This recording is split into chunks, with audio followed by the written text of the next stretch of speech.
আজকে আমি আপনাদেরকে দেখাবো যে কিভাবে আমি আমার ভিডিওর ব্যাকগ্রাউন্ড রিমুভ করি। যেমন ধরেন আমার ব্যাকগ্রাউন্ডে দেখুন, আমি কিন্তু আমার নিজের ব্যাকগ্রাউন্ড রিমুভ করে কিন্তু পিছনে ব্যাকগ্রাউন্ড লাগিয়েছি। তো আমি এটা কিভাবে করলাম সেটি আজকে আমি আপনাদেরকে একটা সহজ নিয়মে দেখিয়ে দিব।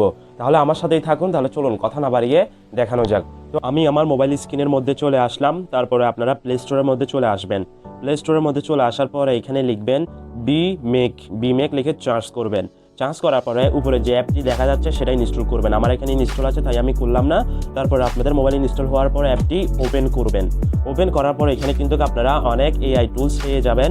তো আপনাদের যেটা প্রয়োজন সেটাই কিন্তু আপনারা এখানে ইউজ করতে পারবেন। আর একটি কথা, আমার ভিডিওটি যদি আপনাদের ভালো লেগে থাকে তাহলে অবশ্যই একটা লাইক সাবস্ক্রাইব করবেন এবং পাশে বেল আইকনটা অন করে রাখুন, যাতে আমার পরবর্তী ভিডিও আপলোড করার সাথে সাথে আপনাদের কাছে সবার আগে যেয়ে পৌঁছে যায়। যেমন ধরেন আপনারা কিন্তু অটো থাম্বনেল কিন্তু এখানে জেনারেট করতে পারবেন। তো আমরা যে বিষয়ে আছি সেটাতে আসি। তো এখানে দেখুন রিমুভ ব্যাকগ্রাউন্ড, এই যে দেখুন রিমুভ ব্যাকগ্রাউন্ড, এখানে ক্লিক করবেন। এখানে ক্লিক করার পরে আপনি যে ভিডিওর ব্যাকগ্রাউন্ড রিমুভ করবেন সেটা সিলেক্ট করবেন। তো আমি আমার একটা ভিডিও সিলেক্ট করলাম ব্যাকগ্রাউন্ড রিমুভ করার জন্য। তো এটা আমি সিলেক্ট করলাম। সিলেক্ট করার পর এখানে কিন্তু অটোমেটিকলি ব্যাকগ্রাউন্ড রিমুভ হয়ে গিয়েছে। তারপরে আপনারা আগে থেকে কিন্তু ভিডিওর ব্যাকগ্রাউন্ড যেটা আপনারা দিতে চাচ্ছেন সেটা কিন্তু ক্রম থেকে ডাউনলোড করে নেবেন ফুল এইচডিতে।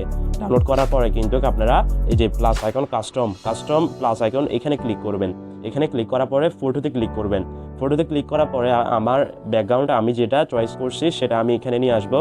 তো দেখুন আমি এখানে এই যে দেখুন কম্পিউটারের ব্যাকগ্রাউন্ডটা আমি নিয়ে আসতেছি। তারপরে এটা আসার পরে এখানে এই ব্যাকগ্রাউন্ডটা আসার পরে আপনারা টিক চিহ্নতে ক্লিক করবেন। ক্লিক করার পরে দেখুন সুন্দর করে কিন্তু আমার পিছনে ব্যাকগ্রাউন্ডটি লাগিয়ে গিয়েছে। তো আপনারা চাইলে আপনাদের আপনাদের চেহারাটা কিন্তু লড়াতে পারবেন। যেমন ধরেন আপনারা সেট করতে পারবেন, যে যেমন ধরেন আপনি চাইলে এদিক দিয়ে দিতে পারবেন, আবার চাইলে আপনি এদিক দিয়ে টেনে এদিক দিয়ে দিতে পারবেন। আপনারা চাইলে আপনাদের মতন এটা যেখানে সেখানে বসাতে পারবেন। তো তারপরে আপনারা এটা বড় করে দিবেন, চাইলে বড় করতে পারবেন, আবার চাইলে ছোটও করতে পারবেন।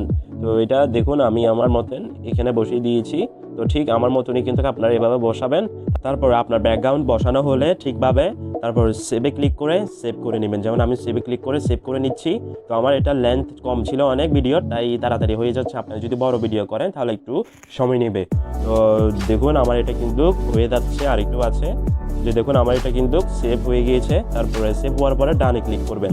ডানে ক্লিক করার পরে আমি এখন গ্যালারিতে যেয়ে আপনাদেরকে দেখাবো যে আমি যে ভিডিওটা ব্যাকগ্রাউন্ড রিমুভ করলাম সেটি আমি গ্যালারিতে যেয়ে আপনাদেরকে দেখাচ্ছি। এই যে দেখুন ভিডিওর মধ্যে আসলাম, তারপরে দেখুন এই যে এটা আমি ওপেন করলাম ভিডিওটা।